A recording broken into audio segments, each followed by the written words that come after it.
Bismillahirrahmanirrahim. My dear viewers, Assalamu alaikum. I'm very grateful to all of you that you watch my videos regularly. I get so many views on my each video, many likes even. I'm thankful to those who press like button. Once they watch the video, they give their kind comments. It encourages me a lot. आपकी मैं बहुत शुक्रगुजार हूँ उन लोगों की जो videos को देखते हैं, उसको लाइक करते हैं, वीडियोस से फ़ायदा उठाते हैं। बाकी लोगों से भी गुजारिश है कि वीडियो देखने के बाद लाइक का बटन ज़रूर प्रेस कीजिए, अपने कमेंट्स में ज़रूर अपने कमेंट्स दीजिए, अपना व्यू पॉइंट लिखिए उसमें।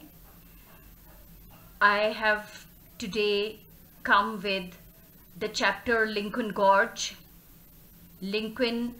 Gorge for my grade 12 students from their unit 3 chapter 2 duty and responsibility. Today's topic in unit 3 is Lincoln Gorge. Gorge एक घाटी को कहते हैं।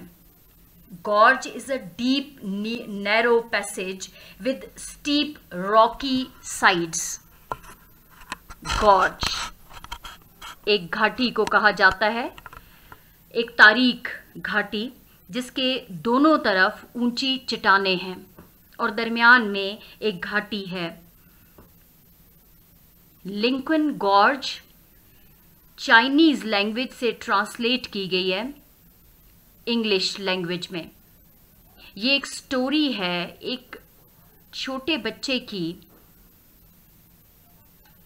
और उसके पेरेंट्स की, जो कि सब अपनी अपनी ड्यूटीज़ पे मौजूद हैं, सब अपनी ड्यूटीज़ को बहुत ईमानदारी से सरअंजाम दे रहे हैं।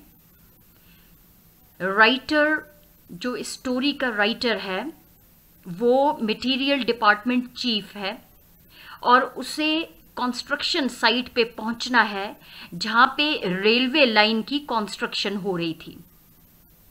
मौसम बहुत ख़राब था, बहुत ज़्यादा बर्फ़बारी हो रही थी और वो कहते हैं कि मेरा एक एक कदम मेरे लिए मुश्किल होता, एक कदम उठाना भी मेरे लिए स्ट्रगल बन गया था, एक कोशिश मेरे लिए बहुत दिक्कत बन गई थी एक एक कदम उठाना उस बर्फ़बारी में।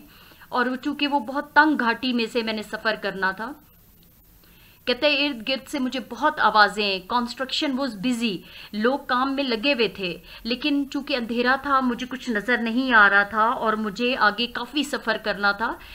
मटेरियल डिपो पहुंचने में मुझे बहुत टाइम लगता, लेकिन चूंकि मैं बहुत देर से वॉक करता आ रहा था इस सर्दी में, एक एक कदम उठाना मेरे लिए मुश्किल था, मुझे भूख भी लग गई थी बहुत ज़्यादा और सर्दी इतनी थी कि जैसे ही मैं उस घाटी में दाखिल हुआ आई ट्रिप्ड एंड फेल। वो कहते हैं कि मैं एकदम से किसी चीज़ के साथ मेरा पाँव अटक गया और मैं गिर गया और मेरे हाथ सब छिल गए, मेरे हाथों की जो ऊपर वाली स्किन थी वो उतर गई।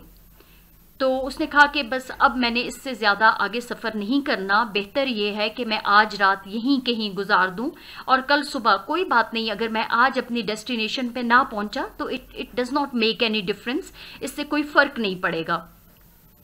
अचानक वो देखता है कि एक छोटा सा रास्ता पहाड़ी के साथ साथ ऊपर जा रहा है और जैसे ही उसने ऊपर देखा तो एक गार उसको नज़र आया। वो उस रास्ते से क्लाइंब करता हुआ, मुश्किल से अपने आप को खींचता हुआ, क्योंकि उसके अंदर हिम्मत नहीं थी अब, खुद को किसी तरह से वो घसीटता हुआ ऊपर तक पहुंचा। उसने देखा, टू हिज सरप्राइज वो हैरान हुआ कि गार के दहाने पे एक छोटा सा बच्चा एक स्टूल के ऊपर बैठा हुआ है।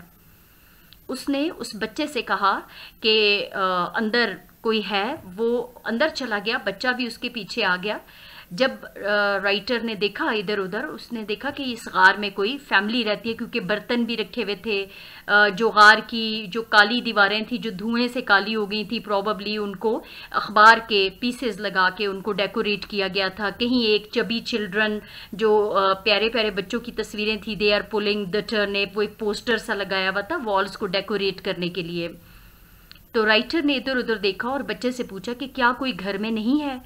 तो इस बात पे बच्चे ने बहुत बुरा मनाया। उसने कहा कि मैं कुछ नज़र नहीं आ रहा, मैं हूँ, घर पे मौजूद हूँ। तो राइटर बहुत खुश हुआ उसके इस कॉन्फिडेंस पे। क्योंकि वो बहुत ही कॉन्फिडेंटली उसने कहा कि मैं I am very grown up somebody, मैं बहुत बड़ा जिम्मेदार इंसान हूँ इस घर के अंदर। तो राइटर बहुत इम्प्रेस हुआ और राइटर ने उससे कहा कि यू लिटिल इम्प, उसको कहा इम्प मीन्स शैतान बच्चा, तुम शैतान बच्चे। तो उसने कहा कि मेरा नाम शैतान बच्चा नहीं है, मेरा नाम है चेंगियू, और वो मेरी छोटी बहन सोई हुई है, उसका नाम है पाओ चेंग। तो राइटर ने उस तरफ देखा, उसकी एक छोटी सी बच्ची भी सोई हुई थी। तो राइटर ने उससे पूछा कि तुम्हारे वालिदैन क्या करते हैं? तो उसने कहा कि मेरे फादर जो हैं वो सामने जो पहाड़ी है वहाँ से डायनेमाइट चार्जिंग के लिए ड्रिलिंग करते हैं। तो वो कर्टन के थ्रू एक रेंट था, एक छोटा सा वो कर्टन वहाँ से फटा हुआ था, उससे राइटर ने भी झांक के देखा तो सामने वाली पहाड़ी पे इतनी सर्दी में कुछ लोग छोटे छोटे इमेजेस उसको वहाँ पहाड़ी के साथ जुड़े हुए नज़र आए। उन्हीं इमेजेस में एक उनके फादर का भी इमेज था। तो वो लोग इतनी सर्दी में वो अपने काम से लगे हुए थे and they were drilling holes, वो ड्रिल कर रहे थे पहाड़ियों को, चट्टानों को। और फिर जब उसने पूछा कि तुम्हारी अम्मी क्या करती हैं, तो उसने फिर इशारा किया नीचे रोड की तरफ कि वहाँ देखें, वहाँ मेरी मदर जो है वो ट्रैफिक को कंट्रोल करती हैं, she is a traffic controller. तो जब राइटर ने नीचे देखा रोड पे तो एक उसके ऊपर बर्फ पड़ के एक इमेज उसको नजर आया जिसके ऊपर बर्फ, वो बिल्कुल बर्फ से ढका हुआ था लेकिन अपनी जगह पे वो कायम था। तो उसने देखा एक पोल के साइड पे वाकई उसकी मदर खड़ी थी, बिल्कुल बर्फ से ढकी हुई, लेकिन वो वहां से बिल्कुल नहीं हिल रही थी।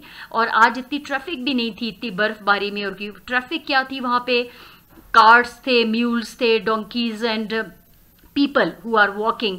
तो वो एक चूंकि छोटा सा नैरो रोड था तो वहां पे वो उस ट्रैफिक को कंट्रोल करती थी। लेकिन there she was standing on her duty, अपनी ड्यूटी पे पर वो मौजूद थी।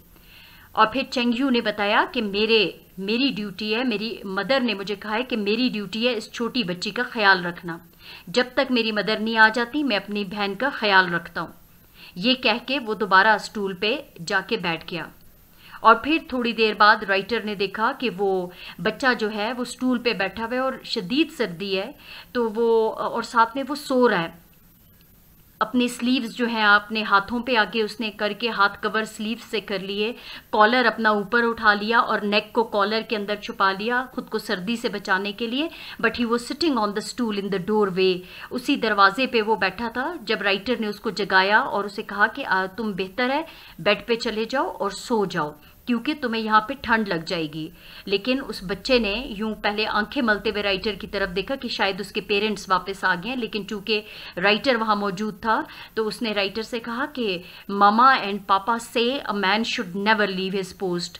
मुझे मामा और पापा कहते हैं कि कभी भी इंसान को, पोस्ट यहाँ पे इट स्टैंड्स फॉर ड्यूटी, कि इंसान को अपनी जगह कभी नहीं छोड़नी चाहिए, मीन्स अपनी ड्यूटी कभी भी नहीं छोड़नी चाहिए।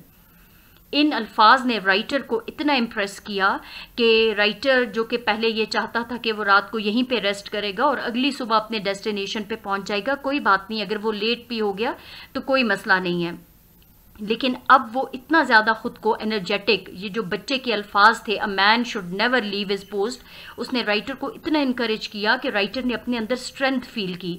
वो उठ खड़ा हुआ, उसने अपना हैट पहना, उसने अपना कोट के बटन बंद किए और एकदम से वो गार से निकल के अपने रास्ते पे चल दिया। और थ्रू आउट दैट वे वो कहता है कि मैं बहुत हैरान हूँ कि कोई अननोन पावर जो थी वो मुझे आगे की तरफ धकेलती जा रही थी। पहले तो उसने कहा था कि एक स्टेप उठाना, एक कदम उठाना भी मेरे लिए दिक्कत बन गया था, लेकिन अब वो खुद ब खुद आगे बढ़ रहा था क्योंकि the words of that child were echoing in his mind, उसके दिमाग में वो बच्चे के अल्फाज घूम रहे थे। A man should never leave his post, इंसान को अपनी ड्यूटी कभी नहीं छोड़नी चाहिए। तो ये वर्ड्स जो थे बच्चे के वो उसको आगे की तरफ खुद ब खुद धकेलते जा रहे थे और वो आगे की तरफ बढ़ता चला जा रहा था। और अब उसको एहसास हुआ कि उसकी ड्यूटी उसका वेट कर रही है और वो अपने मुकाम पर, अपनी मंजिल पे पहुंचना चाहता था बगैर किसी ताखीर के। अब वो अपनी मंजिल पर पहुंचना चाहता था। This is the story of Lincoln Gorge. A man should never leave his post. Gorge stands for that घाटी, वो जो तंग सी घाटी थी जहाँ पे कंस्ट्रक्शन वर्क शुरू था और जहाँ वो राइटर दाखिल हुआ उस तंग घाटी पे और उसने देखा कि जिसके दोनों तरफ स्टीप चट्टानें थी और उसने देखा कि गार उसे नजर आया और वो वहाँ पहुंचा और उसने एक बहुत अच्छा सबक सीखा एक छोटे से बच्चे से. So the topic is a man should never leave his post. This is the theme of this chapter. Coming to the explanation of the chapter, the snow, already more than half a foot deep, obliterated the line between earth and sky behind a hazy white curtain. Obliterated means removed completely. He says that there was snow all around. चारों तरफ बर्फ ही बर्फ थी और half a foot deep तकरीबन बर्फ पड़ चुकी थी. इसने it had finished the line between earth and sky. आसमान नज़र नहीं आ रहा था, ऐसा लग रहा था कि सब ज़मीन और आसमान आपस में मिल गए चूँकि बर्फबारी से सब कुछ सफ़ेद सफ़ेद नज़र आ रहा था और ऐसा लग रहा था कि behind a hazy white curtain, hazy misty, white hazy which is not clear, एक वाइट कर्टन, एक वाइट पर्दे के पीछे आसमान और ज़मीन दोनों एक हो गए थे, छुप गए थे. I had been following the path of the future railway for 40 kilometres. मैं 40 किलोमीटर तक मुझे एक सफ़र करना था, कुछ मैं तय कर चुका था और बाकी अभी रहता था.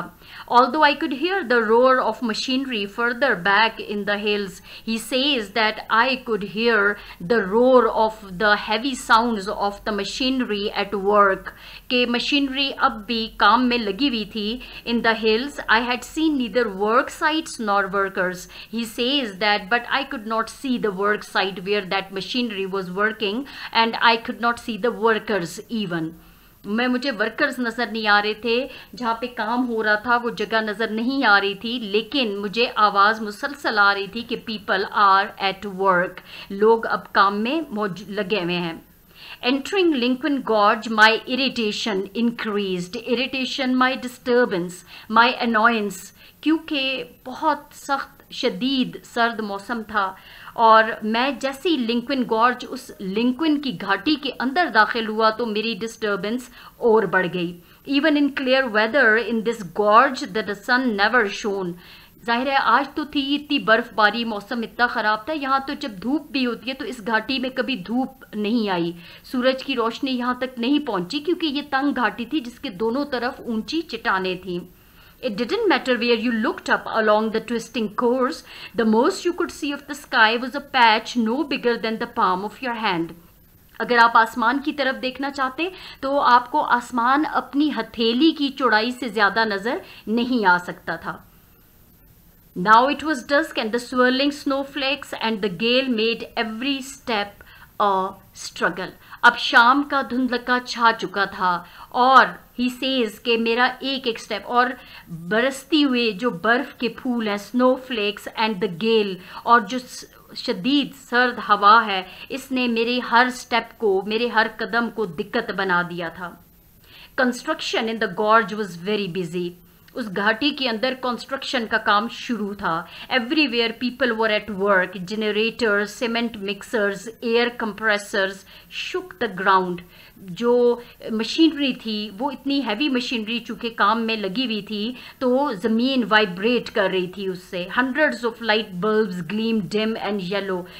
हज़ारों की तादाद में छोटे छोटे बल्ब जो थे वो डिमली वो चमक रहे थे येलो लाइट के साथ. Electric wires criss crossing like a giant spider web. और चूँकि मशीनरी का काम था, यहाँ पे इलेक्ट्रिक मशीनरी थी, सो इलेक्ट्रिक वायर्स जो थे they criss crossing means intersecting lines और पाथ्स, एक दूसरे के ऊपर से होके गुजर रहे थे. लाइक अ स्पाइडर वेब, जैसे स्पाइडर वेब जो है वो बुना हुआ होता है, इसी तरह ये तारें एक दूसरे को क्रॉस कर रही थी. दे वर स्केर्सली विजिबल, वो बहुत मुश्किल से ही नज़र आ रही थी, but I could see the overhead cables and their pulley cars sliding back and forth loaded with materials. लेकिन मैं देख सकता था कि मेरे सर के ऊपर से गुजरती हुई केबल कार्स जो कि सामान को, मटीरियल को एक तरफ से दूसरी तरफ पहाड़ी पे ले जा रहे थे, and pulley cars sliding back and forth loaded with material, उसके अंदर कंस्ट्रक्शन मटेरियल रख के एक तरफ से दूसरे पहाड़ पे पहुंचाया जा रहा था। Now he tells us his own situation. He says that hungry, cold, I tripped and fell, scraping my hands. He says that I was cold and hungry. मैं तो भूखा भी बहुत ज़्यादा था, बहुत देर से मैं वॉक करता आ रहा था इस सर्दी की वजह से, और इतनी सर्दी की वजह से और भूख में इजाफा हुआ और सर्दी भी इतनी शदीद बढ़ गई कि मेरा पाँव किसी चीज़ के साथ अटका और मैं गिर गया। Scraping my hands, मेरे हाथ छिल गए, ऊपर वाली जो स्किन थी वो हट गई। Enough, I would find some place under a cliff out of the wind and rest a few hours. और फिर राइटर के मुंह से अचानक निकला कि बस बहुत हो गया, अब मैं कोई जगह ढूंढूंगा इस चट्टान के नीचे और इस जहां मैं इस हवा से बच जाऊं और मैं कुछ घंटों के लिए आराम करूंगा। If I reach the materials depot tomorrow, अगर मैं कल मटीरियल डिपो कल पहुंच भी गया तो by 10 o'clock that still wouldn't be too late, मैं फिर भी मुझे देर नहीं होगी, अगर मैं कल भी पहुंचा तो मैं फिर भी लेट नहीं होऊंगा। Stumbling around in the dark like this, I was liable to fall into some deep ravine, and that would be the end of this material department chief. He says that stumbling means इसी तरह से लड़खड़ाते हुए, stumbling लड़खड़ाते हुए, अगर मैं इसी तरह अंधेरे में लड़खड़ाता रहा तो मैं तो किसी गहरी खाई में जा गिरूंगा, डीप रेवीन, गहरी खाई में जा गिरूंगा। And that would be the end of this material, और फिर मेरा खात्मा, ये जो मटीरियल डिपार्टमेंट चीफ है इसका यहाँ पे खात्मा हो जाएगा। I would have to be put on the used up list, और मेरा नाम भी उन लोगों की फहरिस्त में आ जाएगा जो कि मर गए हैं। So here we come to know the profession of the writer. जब वो कहता है कि यहाँ पे तो मटेरियल डिपार्टमेंट चीफ, यहाँ पे उसका खात्मा हो जाएगा, it means the writer is the material department chief. Writer जो है वो चीफ है, मटेरियल डिपार्टमेंट का मैनेजर है। So I noticed a path leading to a cave in the cliff side. He says that suddenly I noticed a little path. मैंने वह एक छोटा सा रास्ता देखा, मैं उस रास्ते को देखता चला गया कि ये रास्ता तो एक गार की तरफ जा रहा है। A door curtain hanging in the entranceway showed that the cave was undoubtedly occupied by workers. और वहाँ पे जो गार के धाने पे एक पर्दा हैंग हुआ हुआ, एक पर्दा लटका हुआ है, उससे पता चलता है कि यहाँ पे कोई वर्कर्स, काम करने वाले यहाँ पे रहते हैं। Grasping branches along the steep path, इस गहरे रास्ते में इर्द गिर्द शाखों को पकड़ते हुए I hauled myself up. Hauled up means to pull or draw with force. Screen पे आपके सामने वर्ड्स मीनिंग्स आ रहे हैं कि मैंने अपने आप को तकरीबन खींचता रहा ऊपर की तरफ, ड्रॉ ताकत लगाता रहा क्योंकि मेरे अंदर जाने की हिम्मत नहीं थी। But I hauled myself up to the door and entered. Strange. Seated on a small stool in the doorway was a little boy 7 or 8 years old, elbows on his knees, supporting his face in his hands. कहते हैं मुझे हैरानगी हुई जब मैंने देखा कि उस doorway पे, गार के धाने पे बिल्कुल एक बच्चा एक स्टूल के ऊपर बैठा हुआ है। तकरीबन 7 या 8 साल का वो बच्चा होगा। उसने अपने जो एल्बोज ऑन हिज नीज, अपनी कोहनियाँ जो है वो अपने स्टूल पे बैठ के अपनी कोहनियाँ अपने घुटनों पर उसने टिका दी थी। Supporting his face in his hands, और अपने हाथों में अपने मुंह को उसने सपोर्ट किया हुआ था, अपना मुंह अपने हाथों में रखा हुआ था। His cheeks were red with cold, लेकिन सर्दी इतनी थी कि उसके cheeks जो थे वो बिल्कुल सुर्ख हो चुके थे। He had been peering at the opposite cliff side through a rent in the curtain. वो सामने वाली जो सामने वाली चट्टान थी उसको वो देख रहा था, उसकी तरफ झांक रहा था। Through a rent in the curtain, rent is a slit, एक छोटा सा सुराख था, यूं लंबाई में एक जैसे ब्लेड से कटा हुआ था स्लिट, तो वो एक स्लिट के थ्रू वो सामने वाली चट्टान में देख रहा था। He glanced at me briefly as I came in. उसने for a short time he saw me. उसने मुझे थोड़ी देर के लिए देखा, then went back to his observation, और फिर दोबारा कर्टन से सामने झांकने लगा। The cave was large but quite warm. ये केव बहुत बड़ा था, लंबा था, लेकिन बहुत गर्म था। It had a stove and eating utensils, चूल्हा भी था, खाने पीने के बर्तन मौजूद थे. On the wall above a bed was a coloured new year picture of chubby children pulling the turnip. और फिर दीवार के ऊपर एक न्यू ईयर की तस्वीर लगी हुई थी जिसपे कुछ chubby children, chubby means with fat cheeks, fat children जो है, fat and round, chubby means fat and round, कुछ मोटे मोटे बच्चे थे जो कि टर्निप को खींच रहे थे, उनकी एक तस्वीर थी, एक पोस्टर था. All the walls had been papered with old newspaper now blacken by smoke from the stove. और गार की दीवारों को पुराने अखबारों से सजाया गया था, अखबारें उसके ऊपर लगा दी थी जो कि अखबारें अब धुएं से काली हो चुकी थी. Why isn't anybody home? I asked, shaking the snow from my coat and hat. अपने कोट और अपनी हैट के ऊपर से बर्फ को झाड़ते हुए मैंने पूछा, क्या घर में कोई नहीं है? The little boy turned his head. His eyes flashed. Aren't I anybody, uncle? उस बच्चे ने अपना सर घुमाया मेरी तरफ, उसकी आंखें चमक उठी और उसने कहा कि क्या मैं आपको कुछ नजर नहीं आता? Aren't I anybody? क्या मैं कुछ भी नहीं हूँ? He rose and walked towards me, his hands behind his back, his chest extended.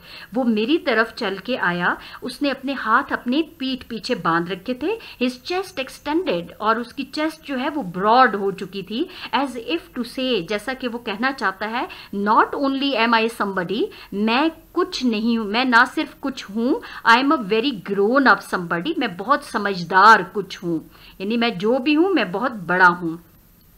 I cupped his round little face in my hands, मैंने अपने हाथों में उसके छोटे से चेहरे को थाम लिया. You are pretty sharp young imp, और मैंने कहा कि तुम बहुत तेज हो. Young imp, naughty child, little devil. Imp means the little devil और naughty child. He pushed my hands aside. उसने मेरे हाथ फौरन झटक दिए. Doubling up his fists.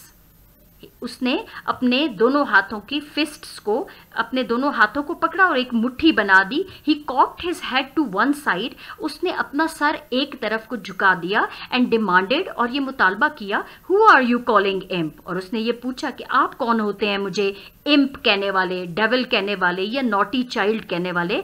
I have a name, मेरा एक नाम है. Poynting at the baby girl asleep on the bed, he informed me.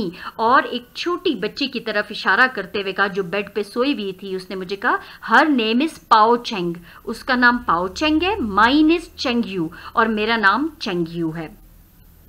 No doubt about it, these kids were like thousands of others I had met, born and raised on construction sites. वो कहता है कि वाकई इसमें कोई शक नहीं होगा, इनके यही नाम होंगे, क्योंकि ये बच्चे जिस तरह हज़ारों दूसरे बच्चों की तरह जिनको मैं पहले भी मिलता रहा हूँ, वो इन तामीराती जगहों पे जहाँ प्रोजेक्ट्स शुरू होते हैं, तामीराती प्रोजेक्ट्स हो रहे होते हैं, ये इन जगहों पे अगर पैदा होते हैं और बड़े होते हैं. The workers like to name their children after the projects where they were born. और ये जो काम है, ये जो काम करने वाले हैं यहाँ पे प्रोजेक्ट्स में, तो वो उनको पसंद होता है कि अपने बच्चों का नाम उस प्रोजेक्ट के नाम पे रखें जहाँ वो पैदा हुए और जिस प्रोजेक्ट के दौरान वो पैदा भी हुए और बड़े हुए. Chengyu probably had first seen the light of day on the railway project between Chengdu and Chongqing, also known as Yu. चेंगयू कहते हैं कि शायद तब पैदा हुआ होगा जब वो रेलवे प्रोजेक्ट शुरू था. चेंगटू और चंगकिंग के दरमियान, इन दो शहरों के दरमियान जब रेलवे प्रोजेक्ट हो रहा था, रेलवे लाइन बिछ रही थी, तो शायद चेंगयू उस वक्त पैदा हुआ होगा. इस वजह से इसका नाम चेंग भी है और उस प्रोजेक्ट को यू भी कहते हैं, इसलिए इसका नाम चेंगयू है. His baby sister Pao Cheng very likely had been born right here at the site of the future Pao की चेंगटू रेलवे. और उसकी बहन जो है वो यकीनन यहीं पे पैदा हुई होगी जब फ्यूचर पाओ की चेंगटू रेलवे अभी तामीर हो रही है, तो इस वजह से उसकी बहन का नाम है पाओ Cheng. So I sat by the stove, smoking and rubbing the drying mud from my hands. मैं चूल्हे के पास बैठ गया और स्मोकिंग करने लगा और फिर rubbing the drying mud from my hands, और अपने हाथों में जो खुश्क मिट्टी थी उसको मैं उतारने लगा. Chengyu crawled onto my lap and looked into my eyes. Chengyu अचानक मेरी गोद में आ बैठा और मेरी आंखों में देखने लगा. Is it going to snow tomorrow, uncle? क्या सुबह बर्फबारी होगी? I pressed his little icy red little nose. As soon मैंने उसकी नाक जो है वो जो बहुत ठंडी सुर्ख नाक मैंने उसकी दुबाई। As soon as we get our telephone line connected up with heaven I will ask for you. और मैंने मजाक किया कि जैसे ही मैं अल्लाह से मेरी लाइन कनेक्ट होती है टेलीफोन लाइन, तो मैं आपके लिए पूछ दूंगा कि कल बर्फबारी होगी या नहीं। Angrily he leaped down and stood a meter away scowling at me। नाराजगी से उसने फौरन मेरी गोद में से नीचे छलांग लगा दी और मुझसे 1 मीटर के फासले पे खड़ा होके scowling at me, contracting brows, यानी scowling means frowning in, अपनी भवें सुकेड़ना, नाराजगी से उसने अपनी भवें सुकेड़ ली। Quit your kidding, मजाक बंद करें। You have got a newspaper in your pocket, आपकी पॉकेट में अखबार भी है। Why don't you look at the weather report, आप क्यों नहीं वेदर रिपोर्ट अखबार में से क्यों नहीं देख लेते। He resumed his seat in the doorway, clamped his elbows on his knees, rested his face in his hand and peered out through the rent in the curtain। वो दोबारा जाके डोरवे पे उस गार के धाने पे बैठ गया। उसने फिर अपनी कोहनियाँ अपने घुटनों पर टिका दी। And rested his face, clamped means fixed, उसने फिक्स कर ली अपनी कोहनियाँ अपने घुटनों पे। Rested his face in his hands, अपना जो फेस था, अपना चेहरा अपने हाथों में ले लिया, दोनों हाथों में कप की सूरत में बना के उसने अपने हाथों में रख लिया। And peered out through the rent in the curtain, और उसी सुराख में से जो कर्टन का सुराख था उससे सामने झांकने लगा।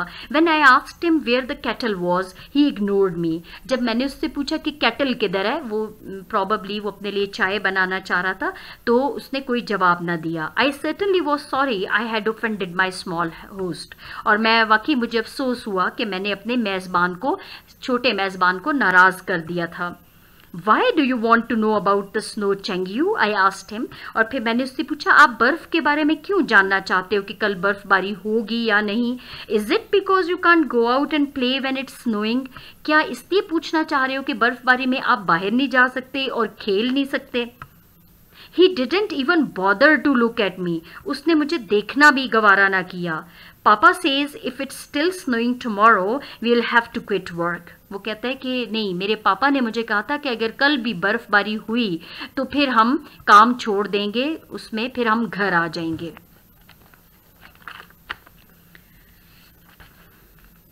What does your pa do? आपके क्या करते हैं। He opens up mountains, the child replied proudly।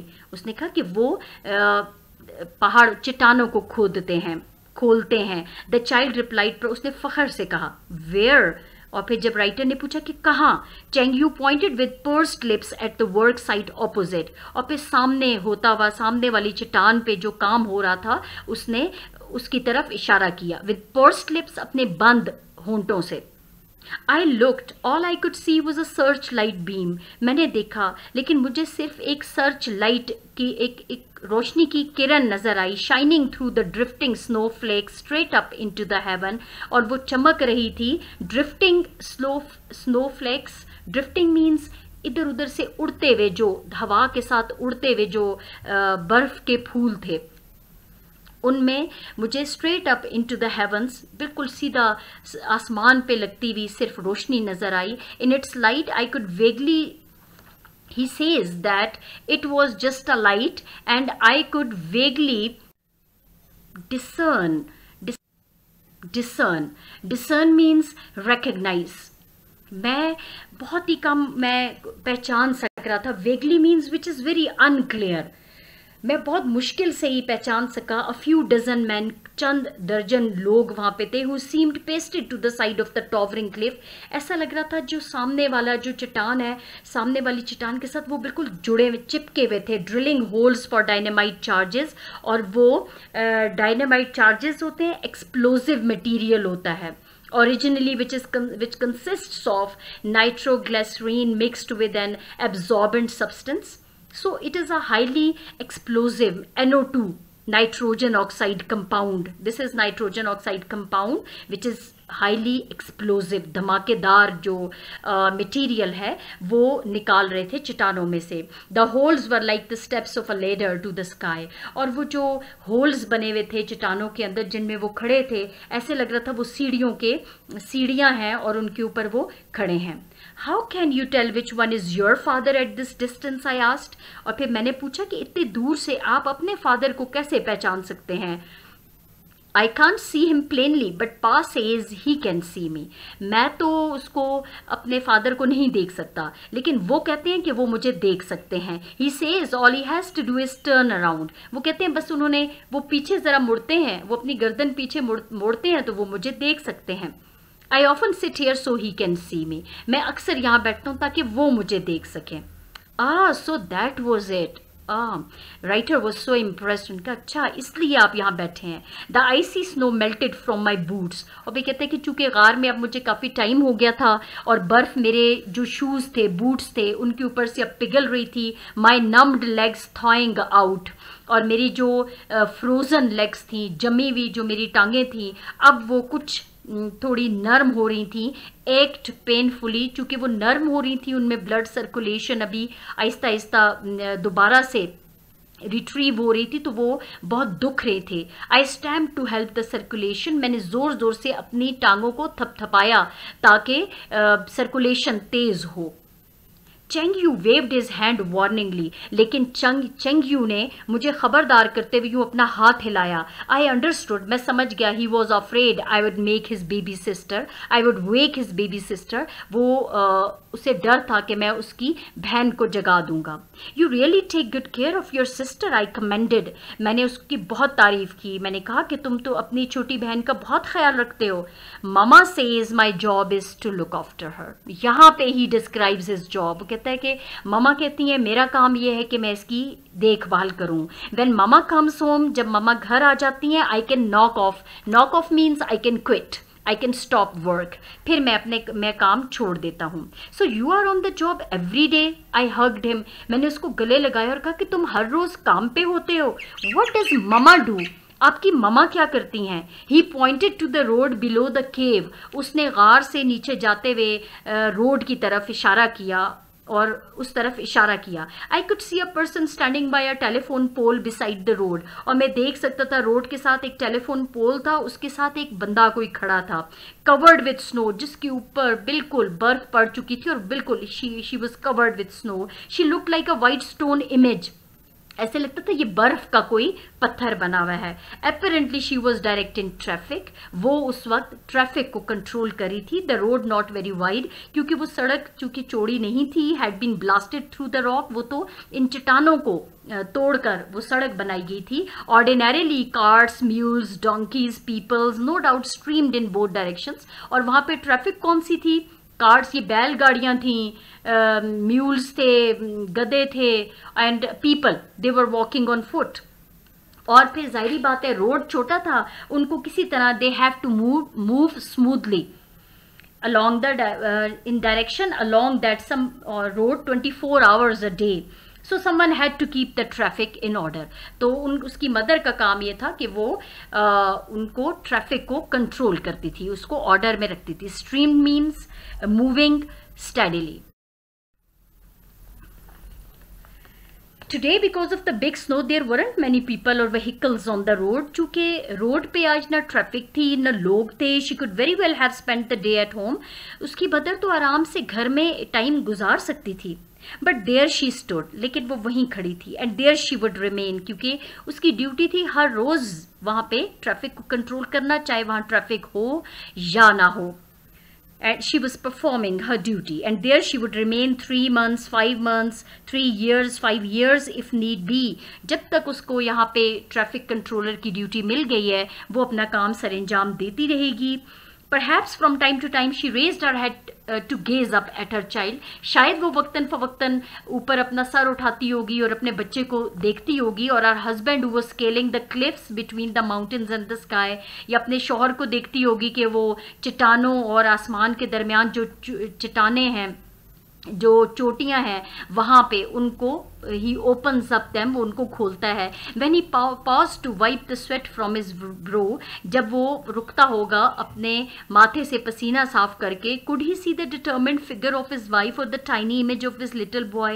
क्या वो देख सकता होगा अपनी बीवी का जो हौसलामंद उसका जो फिगर है, यानी उसका जो हौसलामंद उसकी जो बॉडी है, क्या वो उसको देख सकता होगा, या अपने छोटे से बच्चे का टाइनी इमेज, एक छोटा सा तस्वर उसको नज़र आता होगा। Even though it was a snowy windy night, कितनी बर्फानी और हवा वाली रात है, even though the workers, his wife, children couldn't see one another clearly, क्योंकि और ये तीनों एक दूसरे को नहीं वाज़े तौर पे नहीं देख सकते। I was sure they could feel a mutual loving encouragement and sense that each was looking forward to the moment of family reunion। और मुझे यकीन था कि चाहे ये एक दूसरे को ना देख सकते हो, लेकिन जो म्यूचुअल इनकरेजमेंट है इनके दरमियान, जो बामी तावन है, मोहब्बत वाला जो तावन है, उसके और उसकी जो वो हौसला है वो उसको फील करते होंगे, और वो ज़रूर ये ख्वाहिश करते होंगे कि फैमिली रीयूनियन हो, जल्दी हम फैमिली इकट्ठे हो जाएं।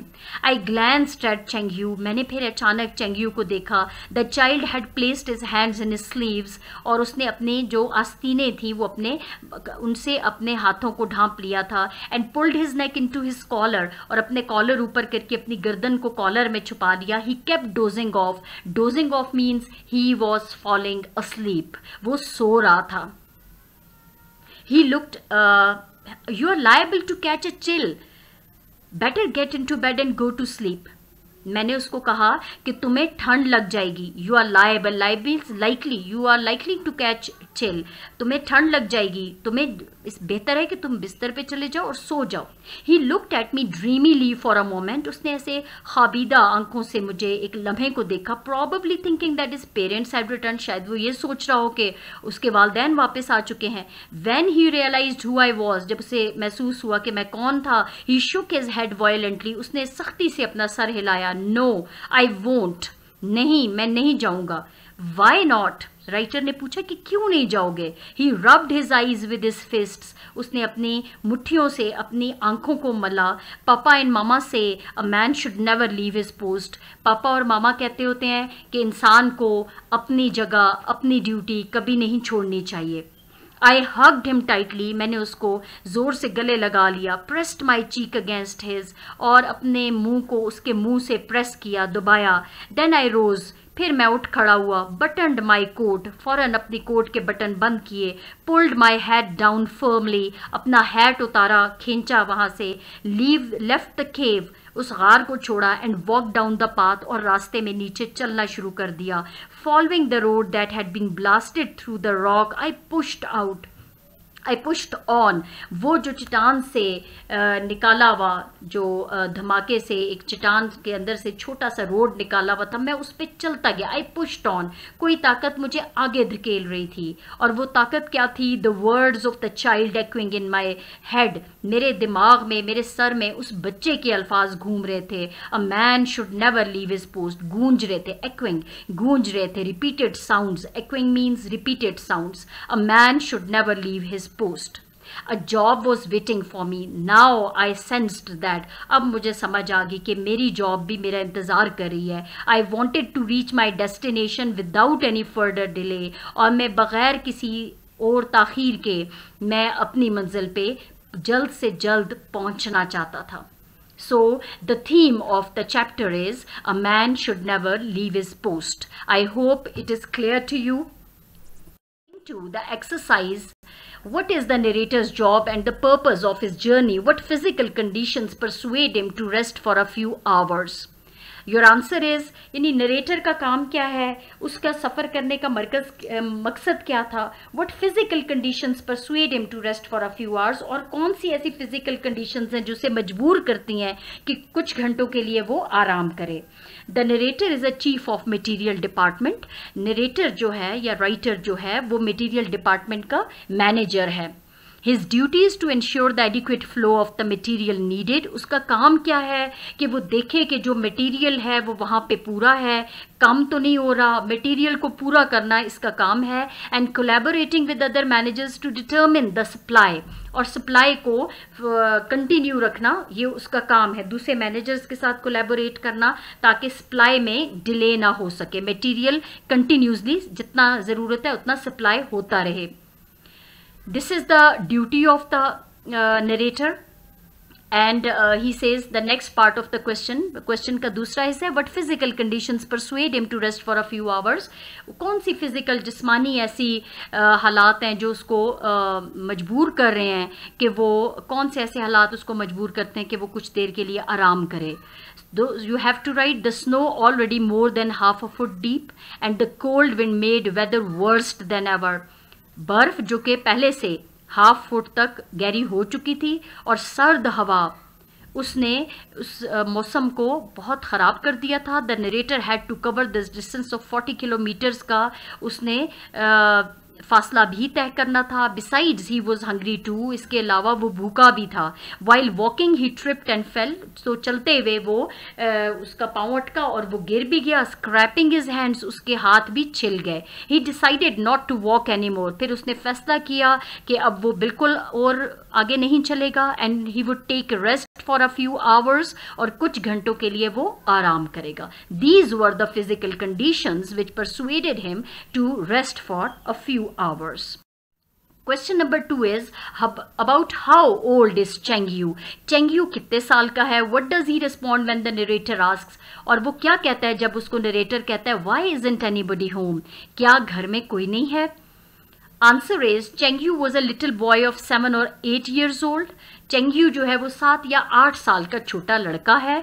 When the narrator asks, जब नरेटर उससे पूछता है Why isn't anybody home? क्या घर में कोई नहीं है? He turns his head and his eyes flash when he says, वो अपना सर दूसरी उसकी तरफ मोड़ता है और उसकी आंखें चमक उठती हैं जब वो कहता है Aren't I anybody uncle? क्या मैं आपको कुछ नजर नहीं आ रहा? After saying this, ये कहते हुए he walks towards the narrator, वो नरेटर की तरफ चल के आता है। His hands clasped behind his back, उसके हाथ उसकी पीठ पे बंधे हुए हैं। His chest extends as he wants to say, और उसकी चेस्ट जो है वो चौड़ी हो जाती है, जैसे वो अपनी चेस्ट को चौड़ा कर लेता है, जैसे कि वो कहना चाहता हो Not only is he somebody, वो ना सिर्फ कुछ है but a very grown up somebody, वो बहुत बड़ा कुछ है।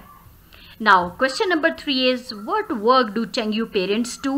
Cheng Yu के वालिदैन क्या काम करते हैं? What job has Cheng Yu been assigned? Cheng Yu को कौन सा काम दिया गया? And what explanation does he give for refusing the narrator's advice to go to sleep? और फिर वो क्या explanation देता है जब narrator उसको नसीहत करता है कि वो जाके सो जाए। Now, first of all, you people have to tell what does Cheng Yu parents do? Cheng Yu's father opens up mountains. Cheng Yu का जो father है वो चट्टानें खोदता है। He drills holes in the mountains. वो holes बनाता है mountains में, mining का काम जिसको कहते हैं, वो mountains में सुराख करता है along with many other workers for dynamite charges. Dynamite charges के लिए, NO2 के लिए, which is very explosive material. धमाकेदार जो धमाका खेज मवाद जो है वो वहाँ से निकाल रहे हैं। While is mother is a traffic controller, जबकि उसकी माँ जो है वो ट्रैफिक कंट्रोलर है, who directs traffic on the narrow road, जो एक तंग रोड पे ट्रैफिक को कंट्रोल कर रही है, which is blasted through the rock, जो कि एक चट्टान से ब्लास्ट होके निकाला गया है। There were cards, mules, donkeys and people on the road and they have to be streamed in both directions. उस रोड पे कार्ट्स होते हैं, म्यूल्स होते हैं, डोंकीज होते हैं, लोग होते हैं, उनको जाहिरी बात है दोनों तरफ stream means they have to move smoothly, उनको बहुत स्मूथली मूव करना होता है दोनों डायरेक्शंस में along that road 24 hours a day. So she helps keeping the traffic in order. Now, what job has Cheng Yu been assigned? You will write Cheng Yu has been assigned a job of looking after his baby sister and he is doing this job honestly. वो अपना काम बहुत ईमानदारी से कर रहा है। When the narrator advises him to go to sleep, जब narrator उसको नसीहत करता है कि वो सोने जाए, and he is liable to catch chill if continues sitting here in cold, और उसको ठंड लग जाएगी अगर वो यहीं पे सर्दी में बैठा रहा। ही रिप्लाइज, वो जवाब देता है, पापा एंड मामा से अ man should never leave his post. पापा और मामा कहते हैं कि इंसान को अपनी ड्यूटी कभी नहीं छोड़नी चाहिए। Coming to question number 4, what does the narrator do in the final paragraph? Final paragraph में नरेटर क्या करता है? What does he realise is waiting for him? वो क्या उसे एहसास होता है कि उसके लिए कौन इंतजार कर रहा है?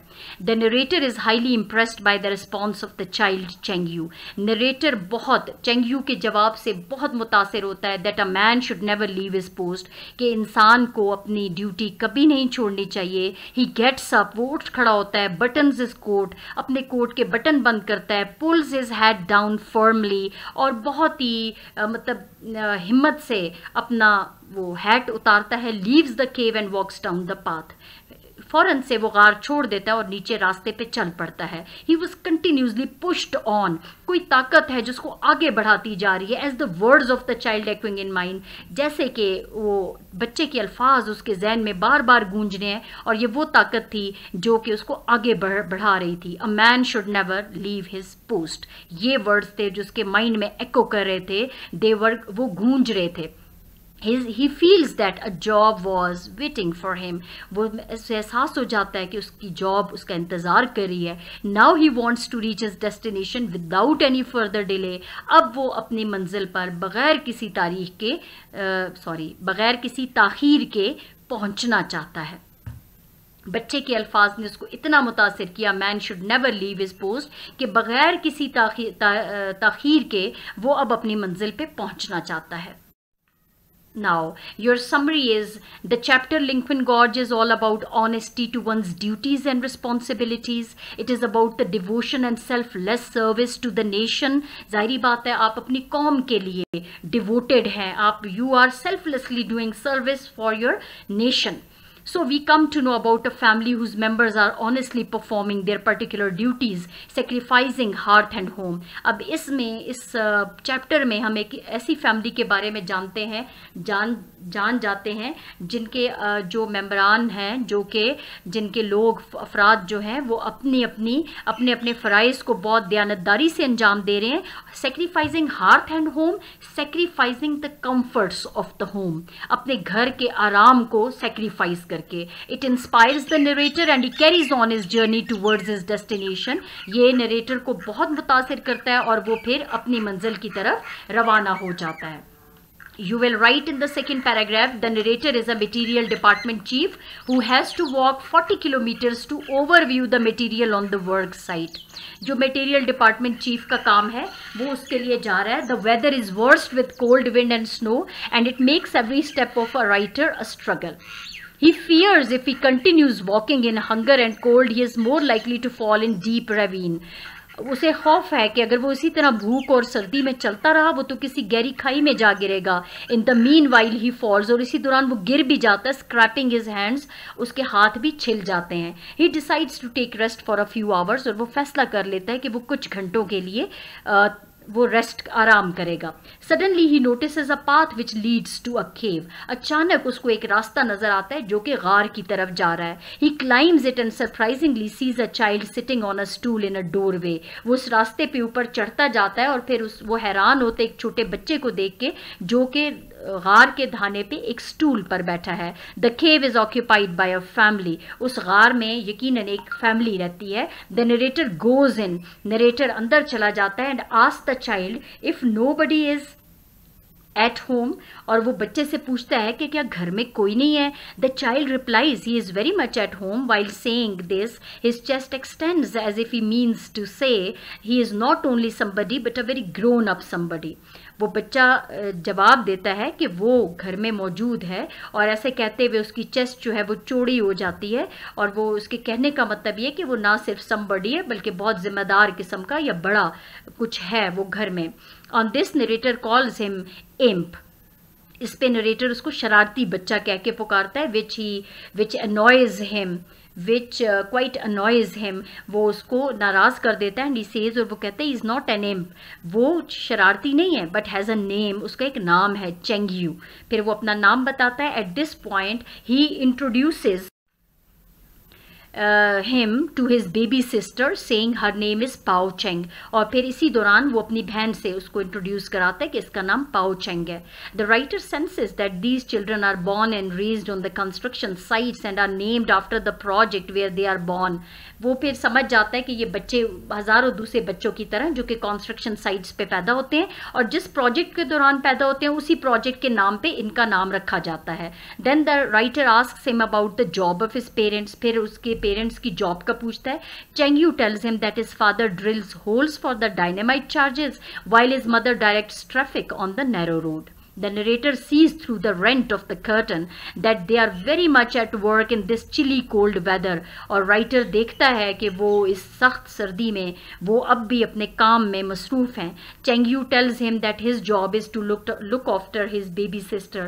Cheng Yu से बताता है कि उसका काम अपनी छोटी बहन का ख्याल रखना है till his mother returns home, जब तक उसकी मदर घर आती है. And his mother has assigned him this job, और उसकी मदर ने उसको ये काम उसके ज़िम्मे ये काम सौंपा है. He is still sitting on the stool in the doorway, placing his hands in the sleeves and pull his neck into his collar. वो अब भी वहाँ बैठा है, अपने स्लीव्स को अपने हाथों पे ले आया ताकि हाथ सर्दी से बच जाएं. अपनी जो नेक है, गर्दन है, उसको अपने कॉलर में छुपा लिया है. He keeps dozing off but does not leave his place. Dozing off, he falls asleep. वो वहीं स्टूल पे बैठा बैठा सो गया है लेकिन अपनी जगह नहीं छोड़ता. The writer advises him to go to sleep as he is liable to catch cold. जबकि राइटर उसे नसीहत करता है कि उसे जाना चाहिए सोने के लिए क्योंकि वो उसे सर्दी लग जाएगी. He rubs his eyes dreamily and says, वो खाबीदा आंखों से वो अपनी आंखों को मलता है और वो कहता है, पापा एंड मामा से a man should never leave his post. पापा और मामा MAMA मामा कहते हैं कि इंसान को अपनी ड्यूटी नहीं छोड़नी चाहिए. The writer hugs him tightly. ऐसे इस पे राइटर उसको ज़ोर से गले लगा लेता है. He so impressed that he gets up. वो इतना मुतासिर हो जाता है कि वो फ़ौरन उठता है, अपने कोट के बटन बंद करता है, अपना हैट जो है वो वहाँ से नीचे उतारता है. लीव्स द केव, फ़ौरन गार छोड़ जाता है. वॉक्स डाउन द पाथ और चलने लगता है. The words of the child pushed him on. उस बच्चे के अल्फाज उसको आगे ही आगे बढ़ाते चले जाते हैं. अ man should never leave his post. He feels that a job is waiting for him, और उसे एहसास होता है कि उसकी जॉब उसका इंतज़ार कर रही है. And he wants to reach his destination without any further delay, और बग़ैर किसी ताख़ीर के वो अपनी मंजिल पे पहुंचना चाहता है. This was all about Lincoln Gorge. And the theme of the chapter is a man should never leave his post. I hope everything is clear to you. Please like का बटन ज़रूर दबा दें, कमेंट कर दें, अपना इसको video को share कर सकते हैं आप. सब्सक्राइब कर दें अगर आपने पहले सब्सक्राइब नहीं किया. I will be grateful to you. जिन लोगों ने सब्सक्राइब किया, मुझे इतना इनकरेज किया, मैं उनकी बहुत शुक्रगुजार हूँ. और बाकी लोगों से भी मैं अपने व्यूअर्स से कहती हूँ कि वो ज़रूर लाइक कर दिया करें, शेयर कर दिया करें, सब्सक्राइब कर दें if they have not subscribed before. Thanks for watching this video.